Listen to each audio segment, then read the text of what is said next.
Assalamualaikum warahmatullahi wabarakatuh.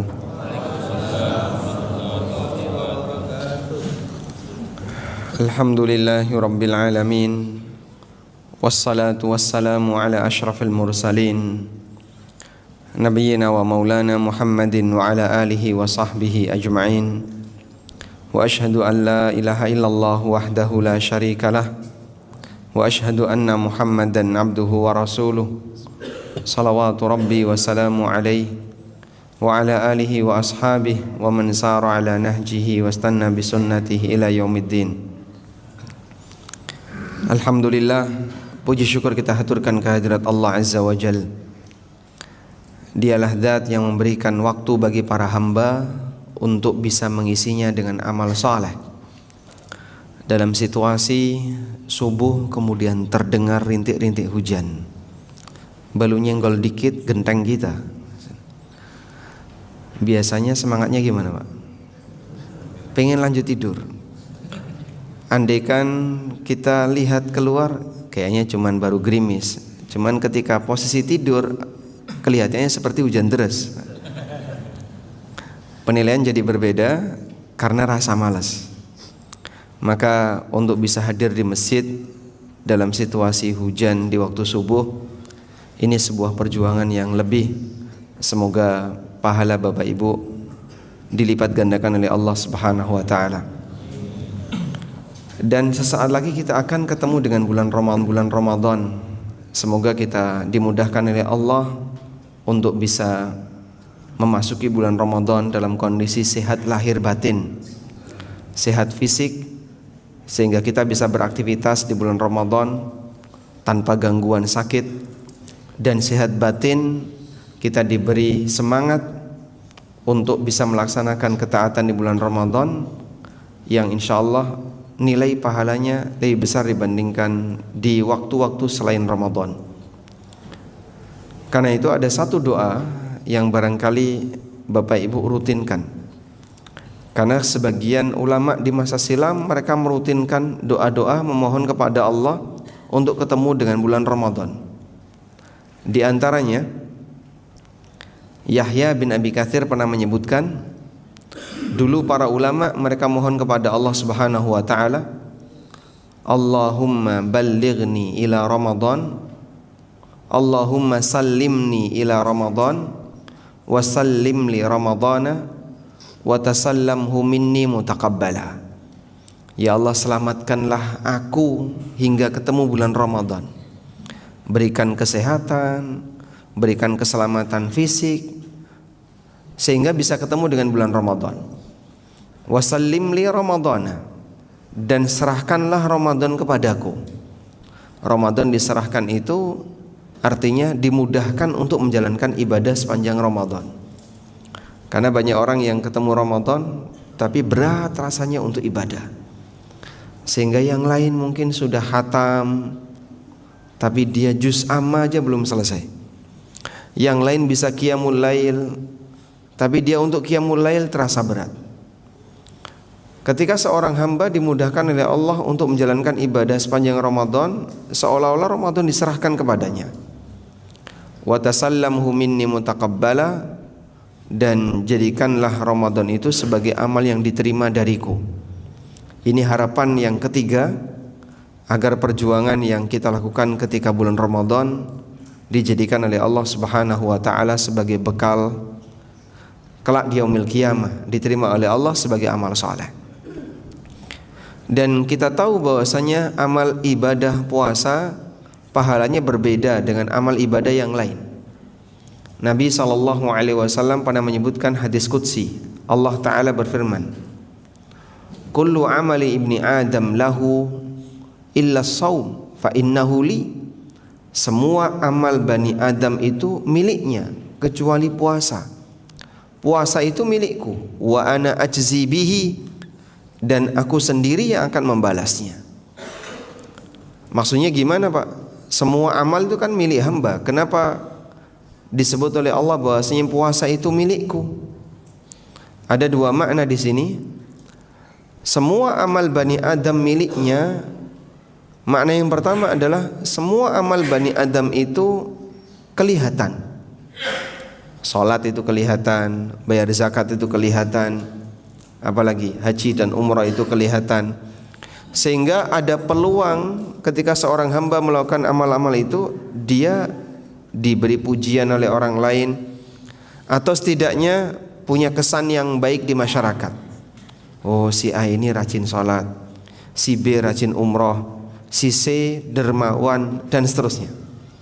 Walaupun mungkin dia berusaha untuk menyembunyikan, tapi amal ini adalah amal lahiriah yang kelihatan. Sedangkan puasa nggak kelihatan.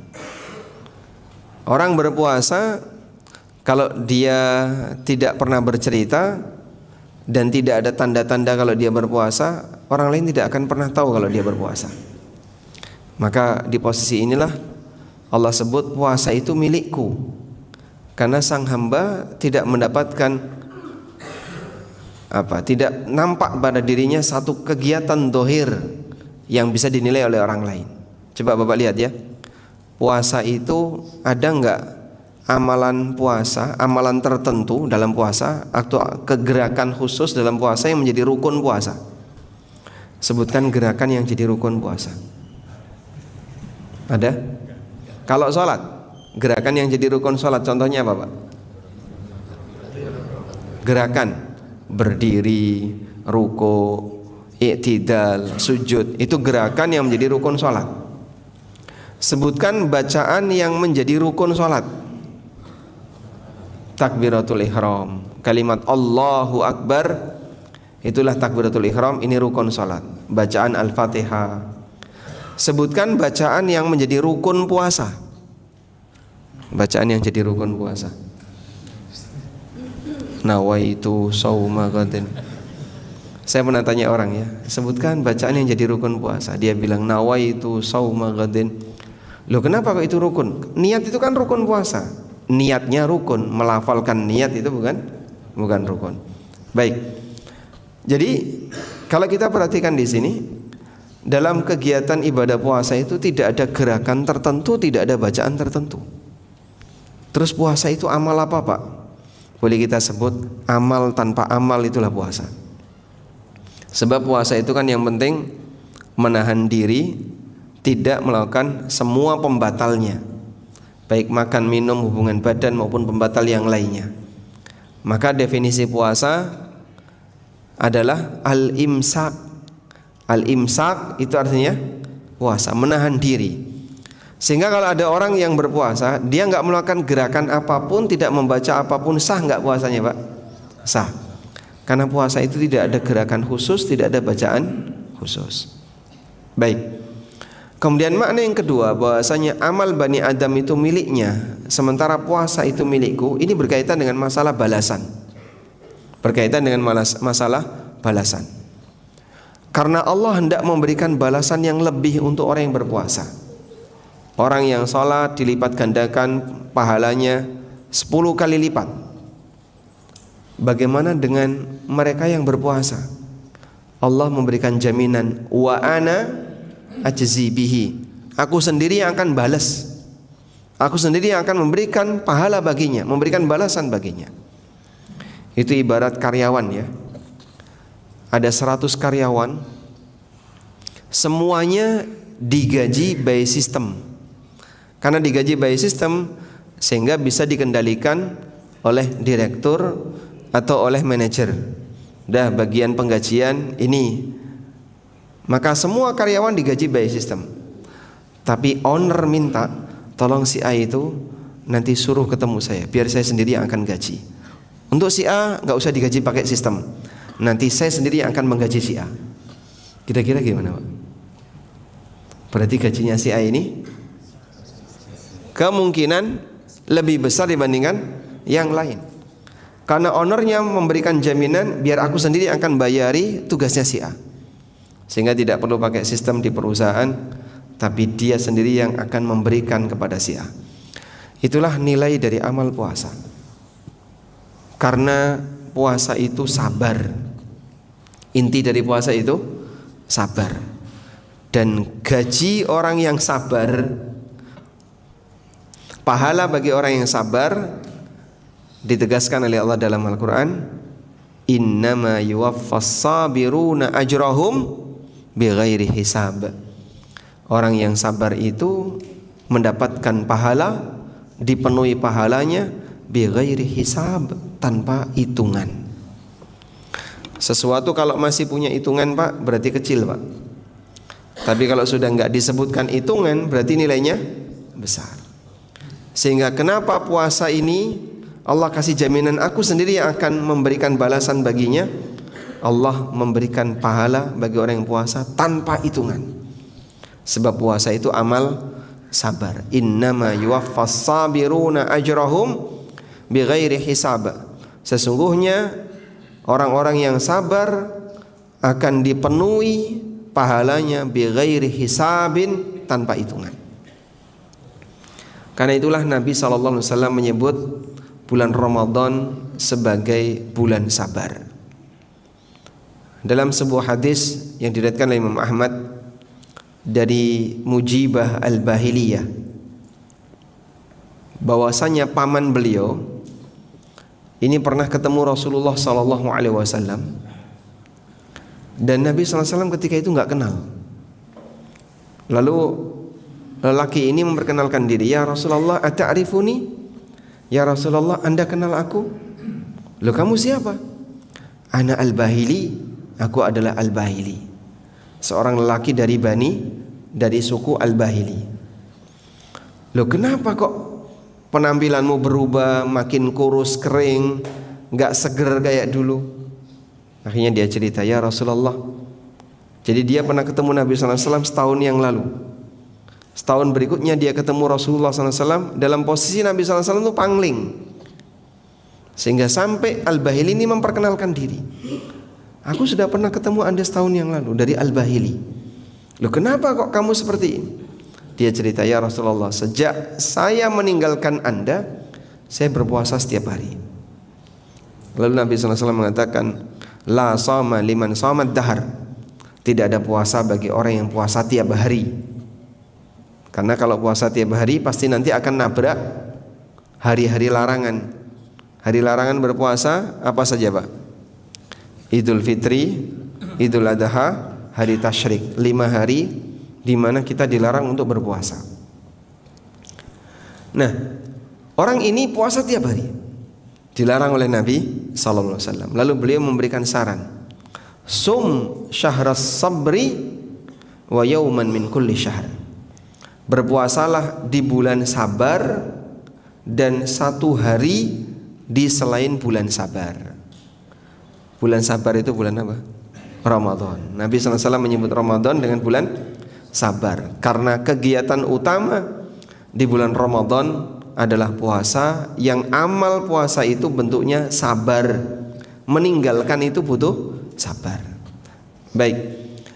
Kemudian saya bacakan satu hadis jamaah. Hadis yang diriwayatkan oleh Ibnu Majah, Al-Baihaqi, Ibnu Hibban dan yang lainnya.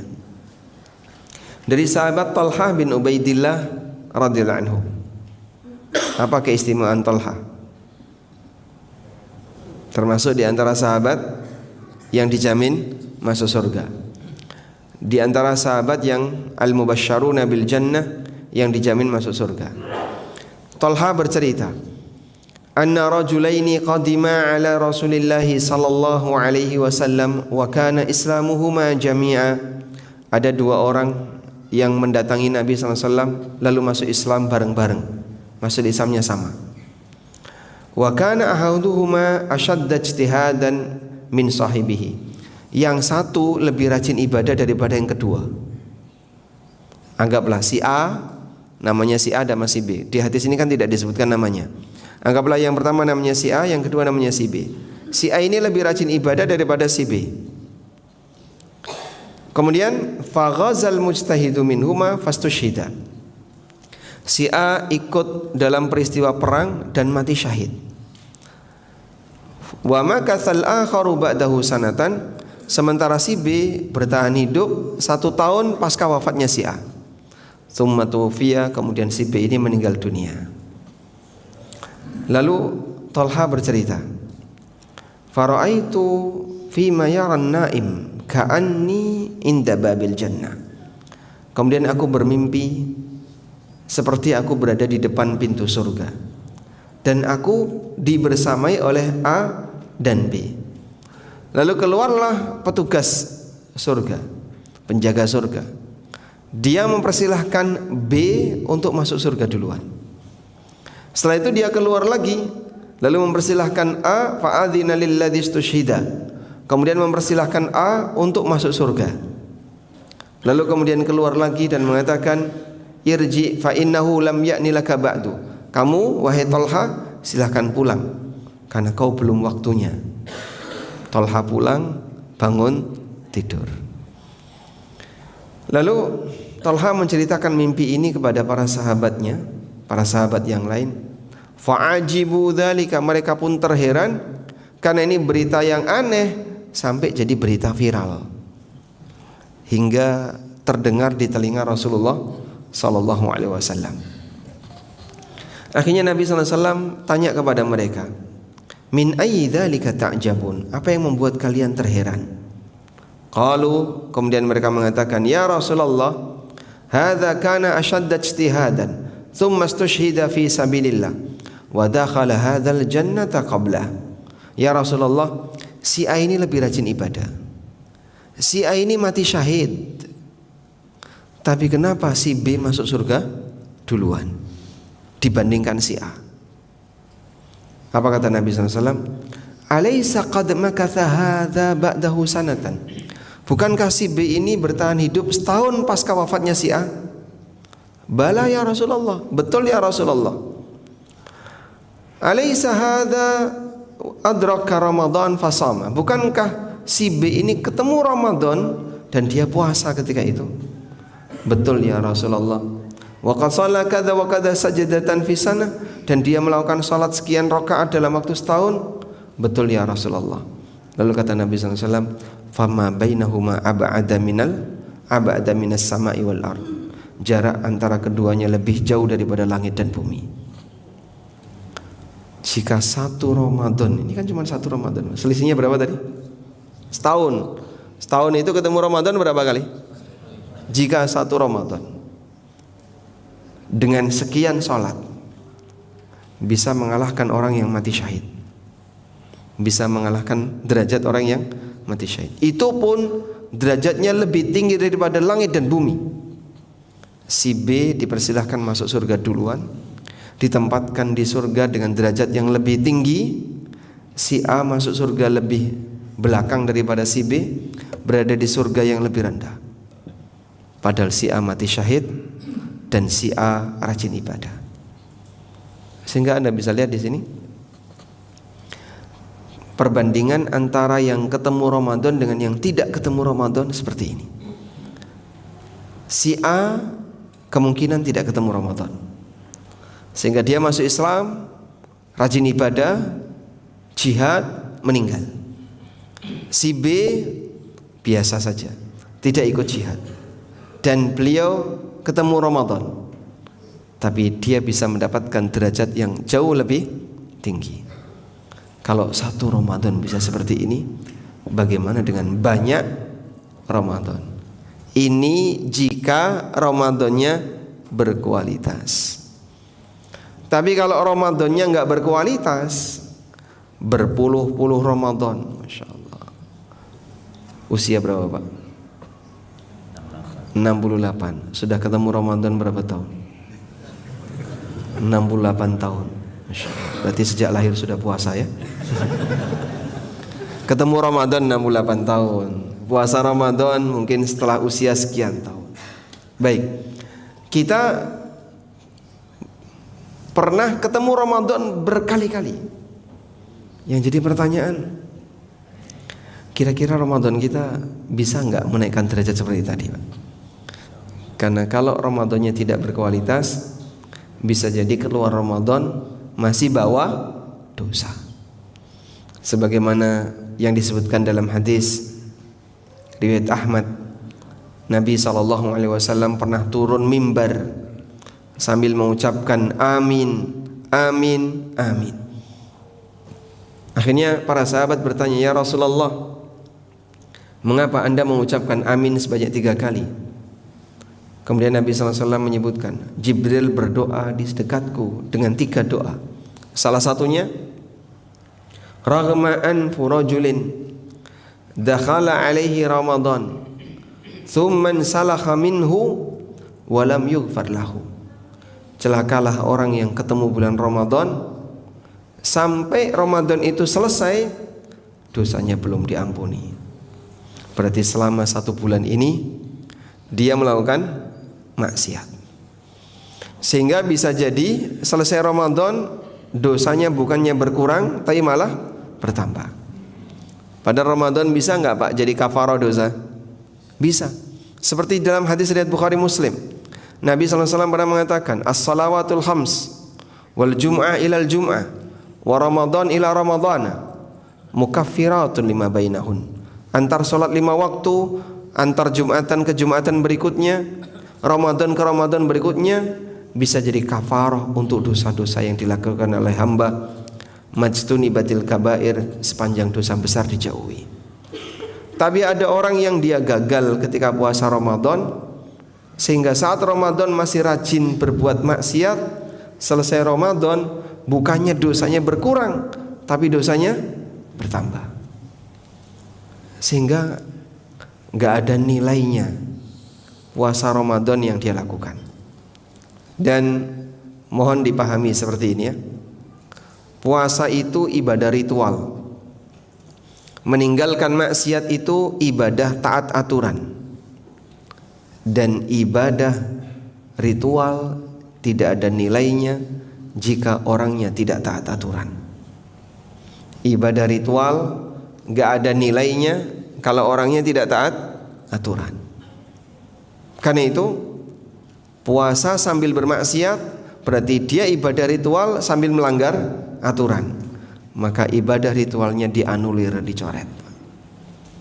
Nabi SAW pernah mengatakan, man lam yada' qawla zur wal amala bihi, barang siapa yang tidak bisa meninggalkan ucapan dusta, amalan-amalan dusta, perbuatan maksiat, fala hajata lillah min ayyada'a ta'amahu wa syarabah, maka Allah enggak butuh praktek puasa yang dia lakukan. Enggak butuh itu gimana Pak? Enggak dikasih nilai. Allah enggak butuh amal hamba, tapi makna enggak butuh di sini adalah enggak dikasih nilai. Enggak dikasih nilai berarti enggak ada nilai pahalanya. Baik. Dan karena puasa ini ibadah yang bentuknya rentang, maka dalam kegiatan ibadah itu sangat rentan dengan maksiat. Ada ibadah yang ditegaskan dalam Al-Quran, ketika orang melakukannya nggak mungkin bermaksiat. Ibadah apa itu? Ada ibadah yang ditegaskan dalam Al-Quran, ketika orang melakukannya nggak mungkin dia bermaksiat. Ibadah apa itu Pak? Salat. Allah Ta'ala berfirman, innas salata tanha anil fahsyai wal munkar. Sesungguhnya salat itu bisa mencegah dari perbuatan keji dan mungkar. Di antara maknanya adalah ketika orang salat dia nggak bisa maksiat. Orang salat bisa nggak Pak transaksi riba sambil salat? Nggak bisa. Orang salat bisa nggak dia gibah? Nggak bisa. Orang salat sambil lihat aurat? Nggak bisa. Sehingga salat bisa mencegah dari perbuatan keji dan mungkar. Ketika orang salat dia nggak bisa berbuat maksiat. Tapi ada ibadah yang waktunya panjang, sehingga ketika ibadah itu dilakukan cukup mudah bagi hamba untuk melakukan maksiat. Ketika ibadah itu dilakukan rentan dengan praktek maksiat. Contohnya puasa, contoh yang lain haji, umroh. Makanya Allah Subhanahu wa Ta'ala memberikan peringatan untuk praktek haji. Faman hajjal baita fala rafatha wala fusuqa wala jidala fil hajj. Ketika orang itu haji dan dia tidak rafas, tidak melakukan praktek kefasikan, tidak jidal ketika haji, yang seperti ini haji yang mabrur. Sehingga kenapa ada peringatan ini dalam haji? Karena praktek haji itu rentan dengan maksiat. Sebab waktunya panjang. Selama haji ini orang bisa bermaksiat, Pak. Tapi kalau lagi sholat orang tidak bisa maksiat. Nah, puasa bisa nggak, Pak, orang sambil maksiat, Pak? Bisa, dan sangat banyak. Sehingga banyak di antara orang yang berpuasa, tapi dalam kondisi itu dia berbuat maksiat. Karena itu kalau orang berpuasa dan bermaksiat, nilai pahalanya hilang. Maka tolong sayangi puasa kita dan hindari maksiat sebisa mungkin. Masya Allah, di Jakarta gimana Pak Ustaz? Apalagi kerja. Ya mungkin seharusnya ya persiapan Ramadan seperti ini bukan hanya orang yang sudah terbiasa meninggalkan maksiat yang dikasih inisiasi dan pesan. Mereka yang belum menutup aurat, yang masih suka buka auratnya di tempat umum, kerja dengan pakaian yang buka aurat, yang masih suka pakai parfum di depan umum, terutama yang ibu-ibu ya. Coba kasih tahu ke mereka, tolong nanti kalau pas Ramadan kamu masuk kantornya berubah, biar tidak ganggu puasa kami. Masya Allah. Bingung ibunya, Bapak ngomong apa Pak? Iya, kita kalau lagi puasa tapi lihat aurat-aurat ini, itu puasanya bisa batal pahalanya. Berarti kalau gitu Bapak nggak usah puasa saja. Ramadan kan wajib puasa. Masya Allah. Jadi kira-kira kalau Ramadan cuti kerja bisa nggak? Oh nggak bisa Mas. Bahkan orderan makin banyak ya. Tayyib. Bahkan dalam sebagian riwayat dari Aisyah radhiyallahu anha, terutama yang namanya lisan ya. Dalam sebagian riwayat Aisyah itu pernah menyampaikan orang yang ghibah puasanya batal, wajib qadha. Berat ya. Orang yang ghibah ketika puasa itu puasanya batal, sehingga nanti harus qadha. Dan ini salah satu pendapat Aisyah dalam sebagian riwayat. Maka tolong hati-hati yang seperti ini, nggak main-main. Karena kalau seorang hamba dia berbuat maksiat, ibadahnya tidak diakui. Sedang ibadah kok berbuat maksiat, bisa jadi ibadahnya tidak diakui. Tayyib. Selanjutnya, persiapan apa yang perlu kita lakukan agar nanti ketika bulan Ramadan kita lebih berhasil untuk beramal? Yang pertama, Bapak Ibu yang dimuliakan Allah, perbanyak untuk memohon ampun kepada Allah, beristighfar. Bersihkan diri kita dari noda dosa. Kenapa Pak? Karena dosa itu digambarkan oleh Al-Quran seperti beban di punggung. Allah Subhanahu wa ta'ala berfirman, Alam nashrah laka sadrak wa wada'na anka wizrak alladhi anqadha dhahrak. Alam nashrah laka sadrak, bukankah aku telah melapangkan dadamu?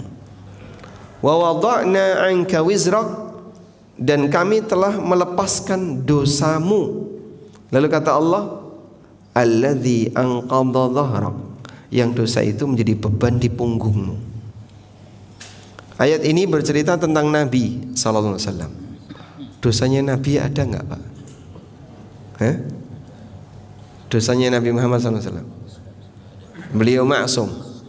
Apakah maksum dari semuanya? Pemahaman ahlu sunnah wal jamaah, Nabi memungkinkan melakukan dosa kecil,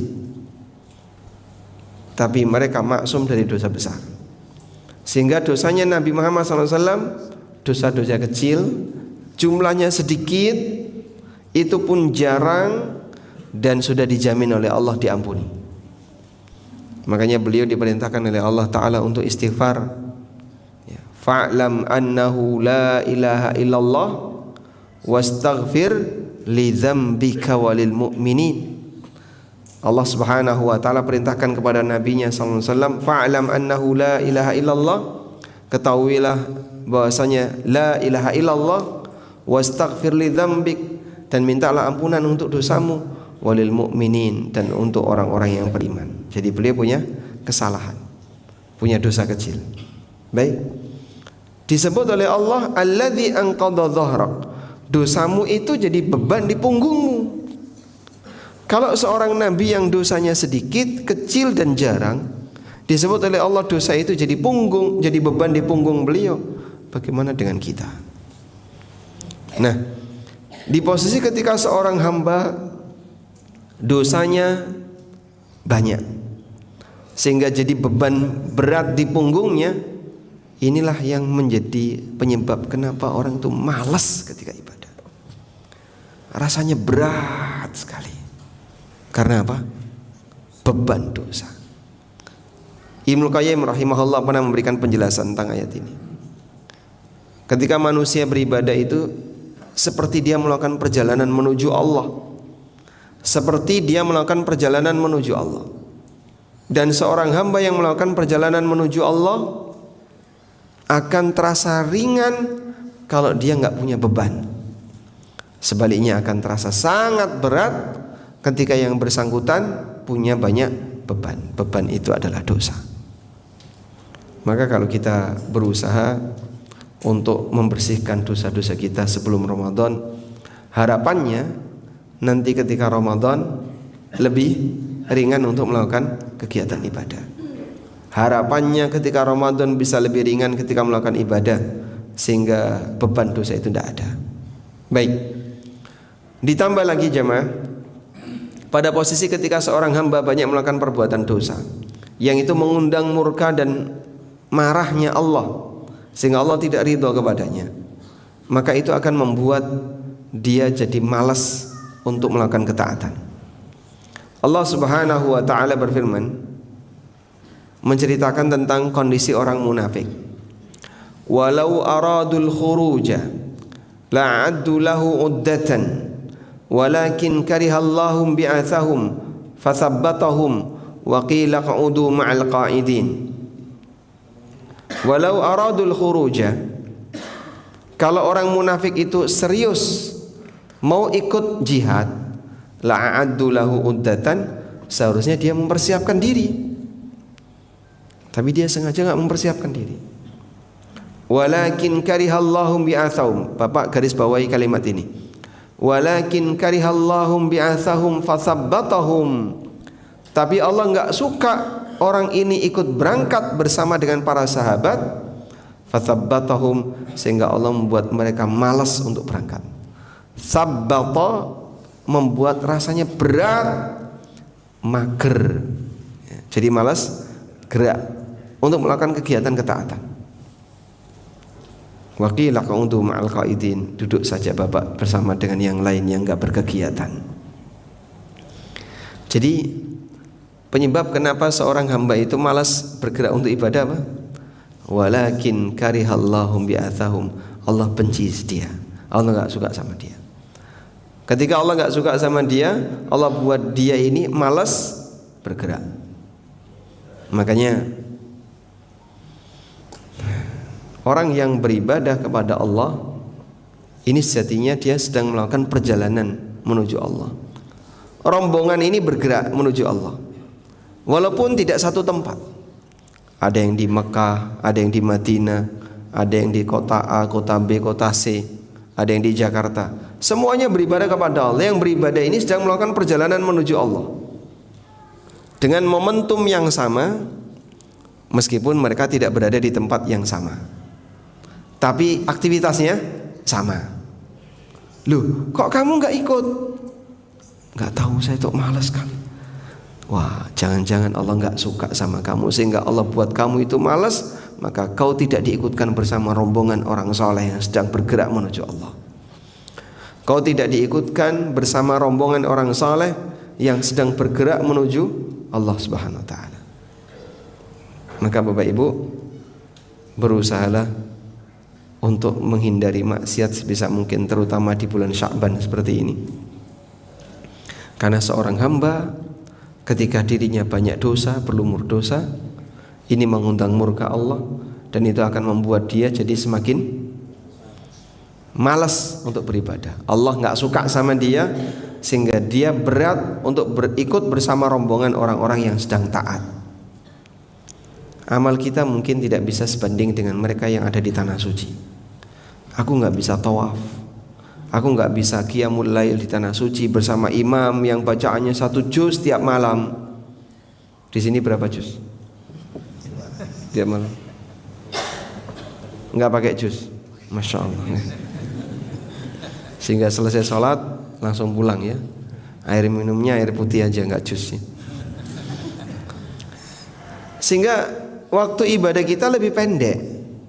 Waktu ibadah kita, jumlah ibadah kita secara kuantitas lebih sedikit. Maka jangan sia-siakan di sisa waktu yang lain. Bapak pulang masih bisa qiyamul lail. Nah, bagi mereka yang terasa berat, ya sudah, jatah dia bisa jadi hanya sedikit. Baik. Kemudian yang kedua, tadi yang pertama intinya adalah meninggalkan dosa. Dan pengaruh dosa ketika dipakai untuk ibadah tadi jadi beban. Dan yang kedua, ini bisa mengundang murka Allah sehingga yang bersangkutan tidak diberi kemudahan oleh Allah untuk ikut bersama rombongan orang-orang saleh. Yang kedua, sebagai persiapan Ramadan adalah persiapan dalam bentuk memasang target. Target itu seperti Anda sudah mengendalikan niat. Dan orang kalau dia mengendalikan niat, umumnya lebih terarah aktivitasnya. Ada satu pesan yang pernah disampaikan oleh Imam Ahmad kepada putranya Abdullah. Kata Imam Ahmad kepada Abdullah putranya, dari seorang ayah yang alim dan ingin memberikan kebaikan bagi anaknya, inwil khaira fa innaka la tazalu bi khairin ma nawaital khaira. Selalu miliki niat yang baik, karena kau akan senantiasa berada dalam kebaikan sepanjang kau punya niat yang baik. Selalu miliki niat yang baik, karena kau akan senantiasa berada dalam kebaikan sepanjang kau punya niat yang baik. Artinya gimana Pak? Orang kalau punya niat yang baik, dia punya keinginan yang baik, selalu punya agenda yang baik, maka aktivitasnya akan lebih dikendalikan oleh niatnya, sehingga membuat dia jadi punya target tertentu, ngejar target itu. Sebagaimana Anda punya target dalam urusan duniawi, Anda juga harus punya target dalam urusan akhirat. Targetnya apa Pak? Contohnya Pak, kalau puasa nggak mungkin bisa ditambah. Target saya Ramadan ini adalah puasa 1 bulan. Nah itu bukan target. Kalau puasa nggak mungkin bisa ditambah. Itu kewajiban yang harus kau tunaikan. Tapi bagian yang menjadi pembeda kuantitas antara Anda dengan yang lain, itulah qiyamul lail, itulah bacaan Al-Quran, itulah sedekah, itulah sholat duha, sholat sunnah, dan seterusnya. Maka saat Ramadan Anda targetkan, selama Ramadan saya akan sedekah sekian, saya targetkan khatam Quran sekian kali, Masya Allah. Saya targetkan qiyamul lail jam sekian harus sudah bangun sampai jam sekian. Nah, target-target seperti itu nanti memaksa Anda untuk memenuhi jika orang ini punya komitmen yang kuat. Jika dia punya komitmen yang kuat, maka tolong miliki target ya. Baik, biasanya bapak-bapak khatam Ramadan berapa kali? Sekali. Ada yang sekali, ada lagi yang lebih dari sekali, mungkin ada yang 2 kali. Saya kasih tugas boleh? Boleh nggak? Boleh ya? Masya Allah, kita datang ngasih tugas ini. Saya kasih tugas ke Bapak Ibu sekalian yang ada di sini, juga pemirsa yang online ya. Semuanya dapat tugas yang sama. Tambahkan target khatam 1 kali lagi. Sehingga kalau Anda sudah biasa sekali, Ramadan besok 2 kali. Yang biasa 2 kali, Ramadan besok 3 kali. Udah 3 kali Pak. Udah mentok itu. Mentok gimana? Dulu ada yang sehari 2 kali. Sehari 2 kali. Imam Syafi'i itu kan sehari 2 kali. Siang sekali, malam sekali. Kayak apa itu Pak? Mungkin tidak beraktivitas yang lain selain baca Quran. Dan itu beliau lakukan sambil sholat. Baca Qurannya beliau lakukan sambil sholat. Kok bisa ya Pak? Kita saja 1 juz itu berapa jam? 1 jam. Anda 1 jam. Bagi mereka yang bisa baca Quran cepat, 1 juz setengah jam.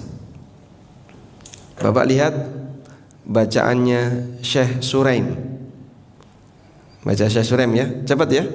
Mungkin nanti bisa dilihat di YouTube ngajinya Syekh Suraim. Syekh Suraim itu kalau baca Quran cepat ya. Ada beberapa syekh yang ketika baca Quran cepat. Nah, kecepatan itulah yang membuat mereka kenapa bisa lebih banyak. Baik. Sehingga yang sudah khatam 3 kali, target besok tambah jadi 4 kali. Sekian kali, terus seperti itu. Mudah-mudahan bisa. Dulu para sahabat di luar Ramadan rata-rata sepekan 1 kali khatam. Sepekan ya. Kita khatamnya berapa kali? Setahun sekali. Begitu sudah selesai Ramadan, Quran ditutup sampai jubah tahun depan. Kayak Quran di sini, ada nggak Quran yang setahun sekali dibukain? Nggak ada. Kadang ada Quran di masjid itu setahun sekali Pak dibuka Pak. Disimpan di lemari, nanti tahun depan dibuka lagi. Masya Allah. Ini orang membaca Quran sangat jarang, sehingga dia baca Quran setahun sekali. Nah, Sya'ban itu bisa dijadikan sebagai sarana untuk pemanasan. Ya, Bapak tuliskan berarti poin yang ketiga. Siap-siap Ramadan yang ketiga adalah jadikan Sya'ban sebagai bulan untuk pemanasan ibadah. Karena itu Nabi SAW ketika bulan Sya'ban beliau rajin puasa. Demikian pula ketika Syawal beliau berpuasa 6 hari di bulan Syawal. Sebagaimana dalam hadis riwayat Muslim, Nabi SAW menyebutkan keutamaan puasa 6 hari di bulan Syawal. Puasa Sya'ban itu ibarat qobliyah, puasa Syawal itu seperti ba'diyah. Sehingga ada amal wajib diiringi dengan ba'diyah, qobliyah dan ba'diyah. Salat ada seperti itu, puasa juga ada seperti itu. Nah, di Ramadan para ulama juga mengatakan, di bulan Sya'ban para ulama juga mengatakan, Sya'ban syahrul qurra.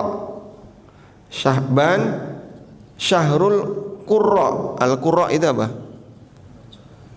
Orang yang para hafid Quran itu namanya al-qurra. Jadi dulu kalau sudah masuk Sya'ban, para hafid Quran itu mereka lebih serius lagi baca Quran. Sampai ditandai kalau sudah masuk bulan Sya'ban, para hafid itu lebih serius baca Quran. Jadi di mana-mana terdengar seperti suara lebah. Lahum dawiyun kadawiyin nahli. Mereka punya suara sebagaimana suara lebah. Karena apa? Murojaah. Sehingga sudah dimulai di mana? Bulan Sya'ban. Maka kita coba pemanasan bulan Sya'ban ini, pemaksaan untuk persiapan menuju Ramadan. Pemaksaannya Pak, pemaksaan baca Quran lebih banyak, pemaksaan qiyamul lail, pemaksaan untuk sedekah, biar nanti ketika bulan Ramadan itu akan bisa lebih ringan. Baik. Selanjutnya yang keempat, jangan lupa berdoa. Karena apa yang kita lakukan sifatnya hanya ikhtiar. Dan tawakal kepada Allah diajarkan untuk setiap kegiatan. Termasuk ketika beribadah, kita juga diajarkan untuk bertawakal. Maka iringi tawakal kita dengan doa. Doanya gimana? Memohon kepada Allah agar diberi kesehatan lahir batin ketemu Ramadan dan dimudahkan menjalankan ibadah sepanjang Ramadan. Teksnya bebas, mau pakai bahasa Arab, mau pakai bahasa Indonesia, pakai bahasa apapun, Allah paham bahasa kita. Bagian dari kepedulian kita terhadap pentingnya Ramadan adalah berusaha untuk beribadah di bulan atau banyak berdoa di bulan Ramadan. Baik, wallahu alam. Nah, tawakal dalam posisi menjelang ibadah atau ketika ibadah ini salah satu di antara kunci keberhasilan. Sekarang coba Bapak lihat firman Allah Ta'ala di surat Al-Hajj ayat 34. Surat Al-Hajj ayat 34.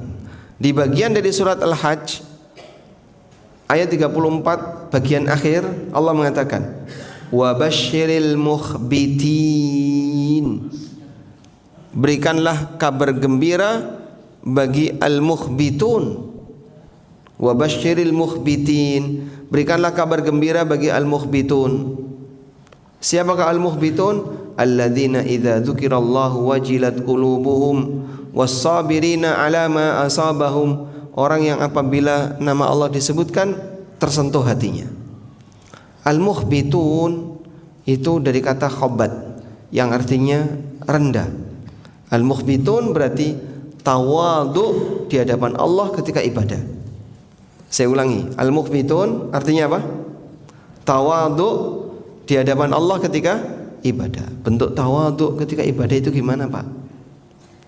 Satu, tidak merasa hebat dengan ibadah yang dia kerjakan. Dua, tawakal kepada Allah ketika dia beribadah. Dan orang tawakal akan dicukupi oleh Allah. Wa may yatawakkal 'ala Allah fa huwa hasbuh.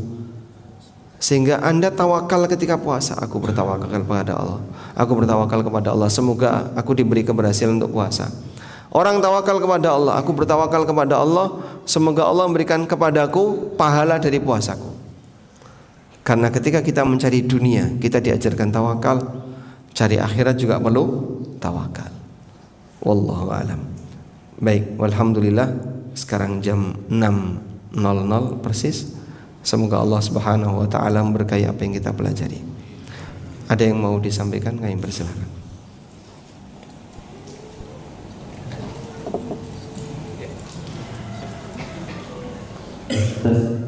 Kalau ada pertanyaan bisa diletakkan ke depan.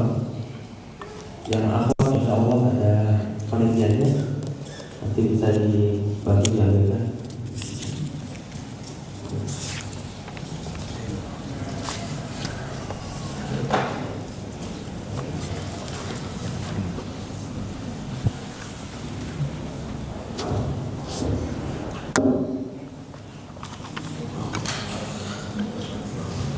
Assalamualaikum warahmatullahi wabarakatuh. Waalaikumsalam warahmatullahi wabarakatuh. Afwan Ustadz mau bertanya, terkadang ada ulama yang mensahihkan atau menghasankan suatu hadis.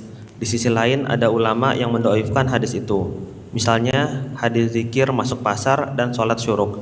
Bagaimana sikap dalam mengamalkan hadis tersebut?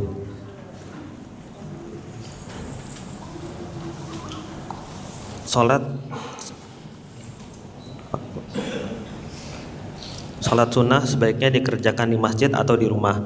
Mohon penjelasannya Ustadz. Jazakallah khairan.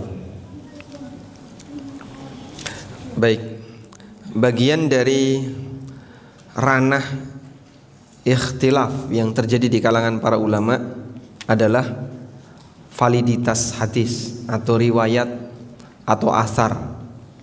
Dan ini perbedaan pendapat di mana ahli hadis yang bisa menilai. Oleh karena itu, kalau misalnya ada ulama yang mengatakan, menurut saya hadis ini hasan, menurut saya hadis ini sahih, menurut saya hadis ini dhaif, dan seterusnya, itu hal yang biasa terjadi di kalangan para ulama.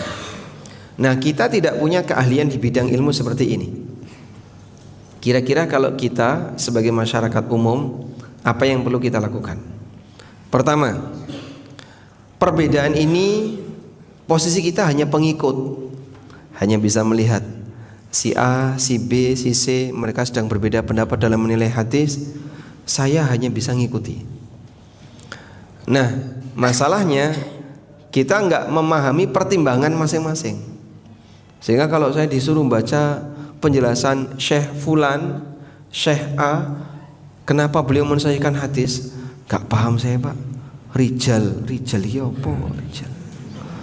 Terus hadis ini mungqati, hadis ini ada perawi yang mudallis, ini majhul, apa ini kan? Anda mungkin akan kesulitan. Lalu sikap kita gimana? Karena kita tidak bisa memahami alasan yang disampaikan oleh para ulama ahli hadis tadi, maka yang mungkin ini yang paling mentok yang bisa kita lakukan adalah indikatornya dikembalikan kepada orang. Saya lebih yakin dengan Syekh A, saya lebih yakin dengan Syekh B, saya lebih yakin dengan Ustadz A, Ustadz B, Ustadz C. Jadi begini, ketika ada perbedaan pendapat, kita dituntut untuk mempertimbangkan secara objektif mana yang lebih kuat.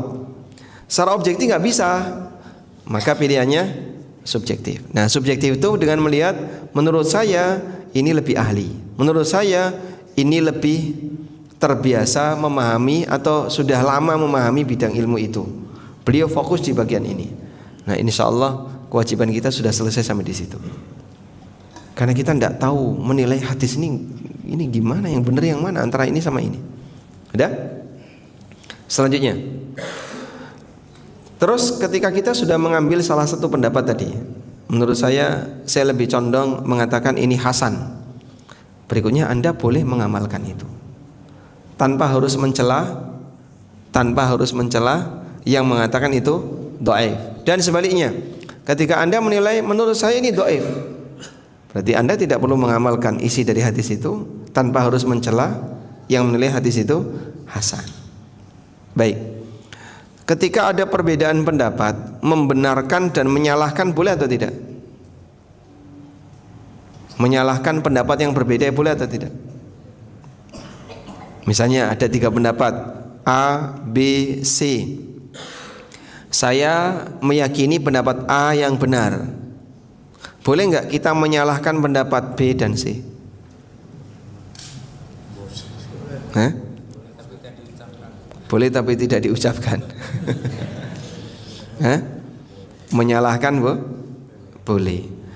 Karena tidak mungkin 2 hal yang berbeda punya nilai yang sama, itu tidak mungkin.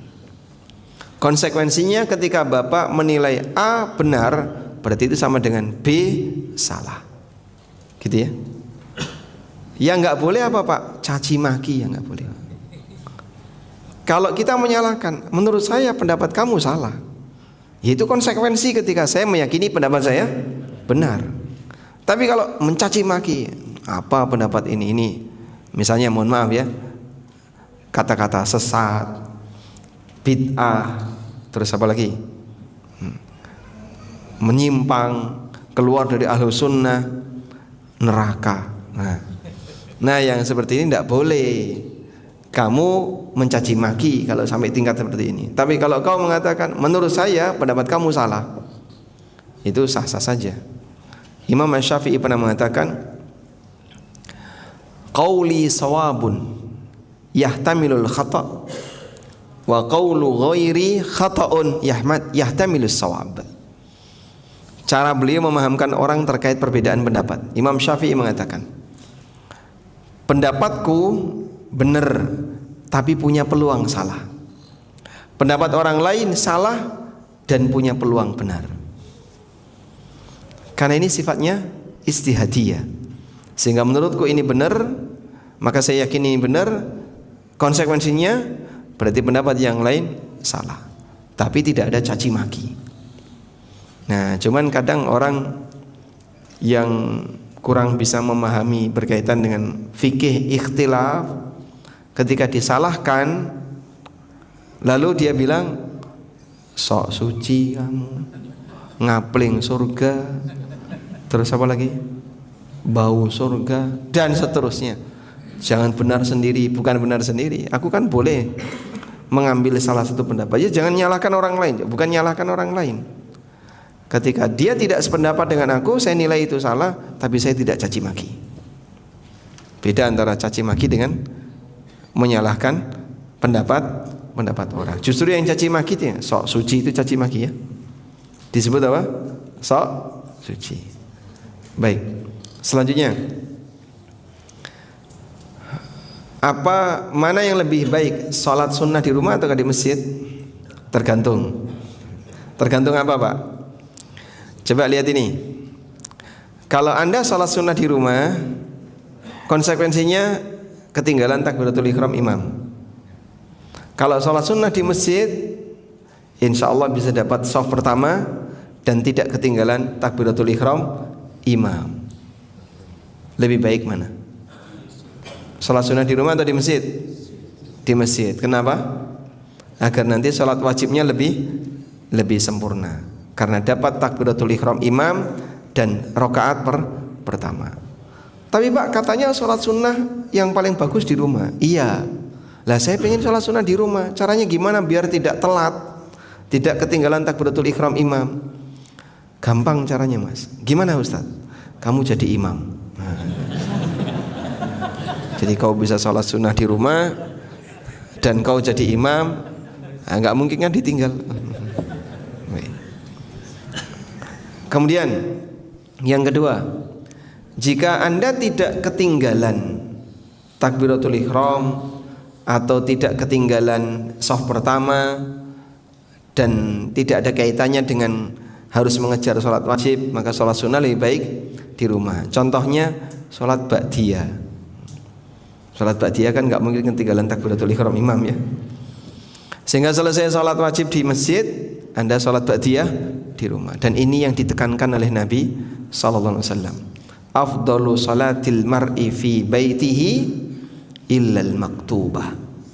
Sholat sunnah yang dilakukan oleh seorang hamba terbaik adalah sholat di rumahnya kecuali sholat wajib. Dan ini disampaikan oleh Nabi SAW di Masjid Nabawi. Makanya para ulama mengatakan sholat yang dilipatkan 1000 kali di Masjid Nabawi itu hanya berlaku untuk sholat wajib. Kalau berjamaah sholat wajib. Kalau sholat sunnah Pak, kita memperbanyak sholat sunnah di Masjid Nabawi. Sholat sunnah paling afdol di rumah. Nabi Muhammad SAW sholat sunnah di rumah. Para sahabat juga dimotivasi untuk sholat sunnah di rumah. Sampai beliau mengatakan, ij'alu li buyutikum haddan min salatikum. Berikan jatah untuk rumah kalian dari kegiatan sholat kalian, yaitu sholat sunnah. Wallahu a'lam. Assalamualaikum. Waalaikumsalam. Mohon penjelasan karena suatu hal tidak bisa itikaf di masjid. Apakah saya masih bisa mendapatkan Lailatul Qadar? Tidak bisa apa? Iftar. Itikaf. Tidak bisa itikaf di masjid. Apakah masih dapat Lailatul Qadar? Definisi yang mendapatkan Lailatul Qadar, semua orang yang beribadah di malam itu. Lailatul Qadar di situ menggunakan tak marbuta, lailah. Sudah? Ada lailatun, ada lailun, itu dua hal yang berbeda. Kalau lailatun namanya ismul wahdah. Ismul wahdah itu isim yang menjelaskan satu kesatuan utuh. Sedangkan lailun itu ismul jins. Kalau ismul jins menjelaskan jenis. Jenis itu tidak harus satu kesatuan utuh. Allah berfirman tentang malam Lailatul Qadar, Lailatul Qadri khairum min alfi syahr. Inna anzalnahu fi Lailatul Qadar. Kenapa pakai lailah? Ada tak marbutunya di situ. Karena Lailatul Qadar itu menyapu semua malam, dari mulai maghrib sampai subuh. Sepanjang malam ini Lailatul Qadar. Maka semalas-malasnya orang, dia dapat Lailatul Qadar minimal sholat maghrib dan isya. Ini yang paling malas ya. itu tetap bisa dapat Lailatul Qadar berupa apa? Salat maghrib dan isya. Dan ini pernah disampaikan oleh Atha bin Abi Rabah, siapapun yang beribadah di malam itu maka dia mendapatkan jatah bagian dari Lailatul Qadar sesuai dengan jumlah waktu malam yang dia gunakan untuk ibadah. Sehingga kalau misalnya Anda tidak bisa i'tikaf karena harus kerja, karena harus A, harus B, insya Allah tetap bisa dapat Lailatul Qadar dengan mengambil sebagian waktu malam untuk kerja, untuk ibadah, sebisanya ya, dengan mengambil sebagian waktu malam untuk beribadah. Nah, Ustadz, bagaimana jika orang tua saya belum bisa baca Quran? Ibadah apa yang bisa dilakukan bulan Ramadan agar Ramadannya tidak sia-sia tanpa Quran? sarankan kepada beliau untuk belajar. Sehingga kalau nggak bisa jangan dibiarkan ya. Bagian yang wajib untuk dilakukan, untuk dipelajari oleh seorang hamba tidak bisa dan dibiarkan itu dosa. Nggak bisa baca Quran. Bisa baca Quran itu wajib nggak? Wajib. Karena Al-Fatihah itu rukun sholat. Sehingga orang tua mungkin bisa dimotivasi. Ayo Bapak kita belajar baca Quran. Tapi aku nggak bisa apapun. Sudahlah berlatih sebisanya. Dimulai dari mengeja huruf, kemudian nanti membaca huruf sambung sampai akhirnya beliau bisa lancar membaca. Dan Allah Subhanahu wa taala memberikan jaminan, "Walaqad yassarnal Qur'ana lidzikri fahal mim muddakir." Sungguh kami telah mudahkan Al-Qur'an untuk lidzikri, untuk diambil peringatan, untuk dipelajari. Tinggal orangnya mau belajar atau tidak. Baik. Kemudian yang kedua, sepanjang belum bisa baca itu perbanyak zikir. Zikir bebas. Baca tasbih, tahmid, tahlil, takbir bebas. Dan zikir insya Allah lebih mudah ya. Ayo Pak, nyebut Pak. Nyebut baca apa? Zikir. Dia bisa baca subhanallah, alhamdulillah, Allahu akbar atau kalimat yang lain. Wallahu a'lam.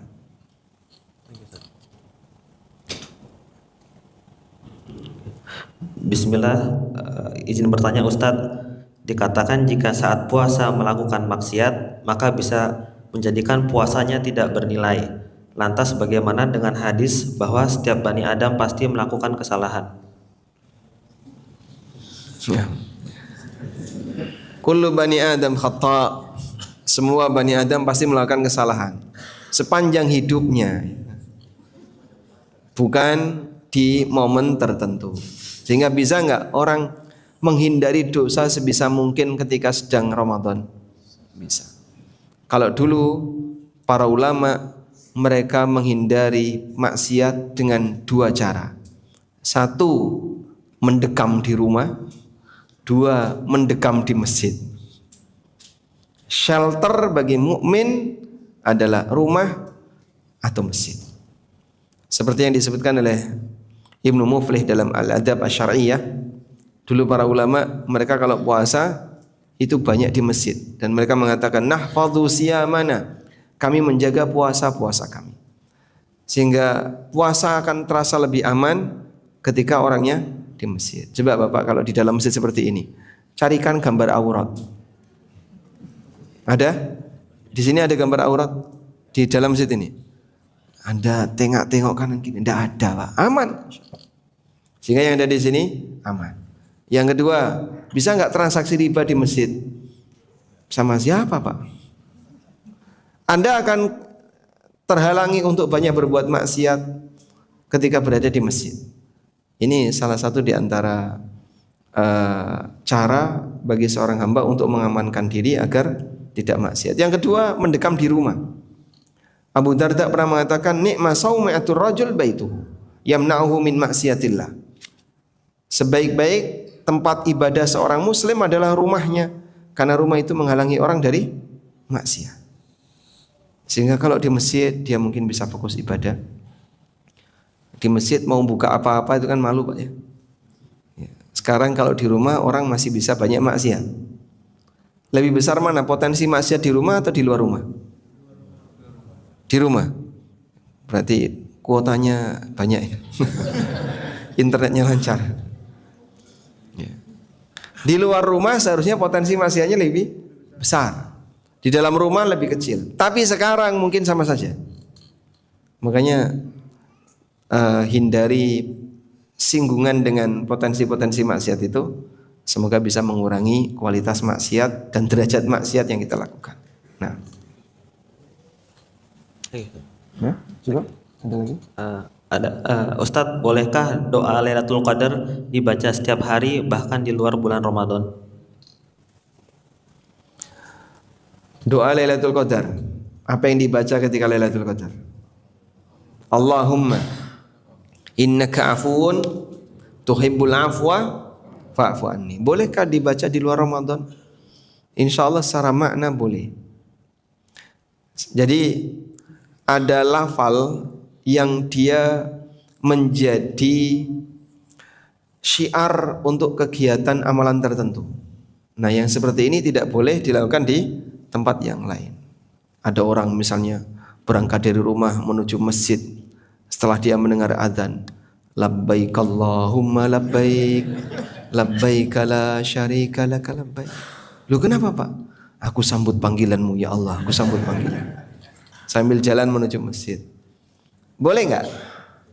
Kenapa? Nah, ini syiarnya orang yang lagi ihram.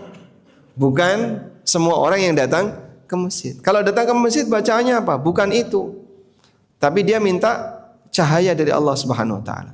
Allahumma ja'al fi qalbi nura wa fi sam'i nura wa fi basari nura wa fi lisani nura wa min amami nura wa min wara'i nura wa an yamini nura. Itu yang dibaca.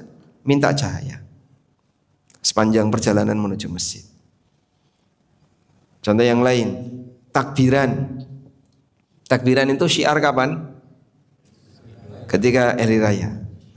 Bisa nggak dibaca di luar hari raya? Ya nanti lucu. Maka kalau penggalannya sepotong-sepotong, Allahu Akbar, Allahu Akbar, Allahu Akbar, banyak bertakbir, boleh? Boleh. Tapi kalau sudah dirangkai jadi kalimat tadi, ini jadi syiarnya Lebaran. Sudah? Selanjutnya, kalau Allahumma innaka afuwun tuhibbul afwa, secara makna doa ini mohon ampunan dari Allah. Boleh nggak Pak saya baca di luar Ramadan? Insya Allah tidak masalah. Karena makna doanya memohon ampunan dan orang bisa mohon ampunan dengan teks doa apapun. Namun tidak boleh diyakini itu sebagai sunnah. Karena sunnahnya ada di mana? Ketika Lailatul Qadar. Wallahu a'lam. Baik, walhamdulillah. Sekarang sudah jam 6:21. Semoga apa yang kita bahas di kesempatan kali ini menjadi materi yang bermanfaat. Allahumma anfa'na bima 'allamtana wa 'allimna ma yanfa'una warzuqna ilma. Wa sallallahu ala nabiyyina Muhammadin wa ala alihi wa sahbihi wa sallam. Wa akhiru da'wana alhamdulillahi rabbil alamin. Wassalamualaikum warahmatullahi wabarakatuh.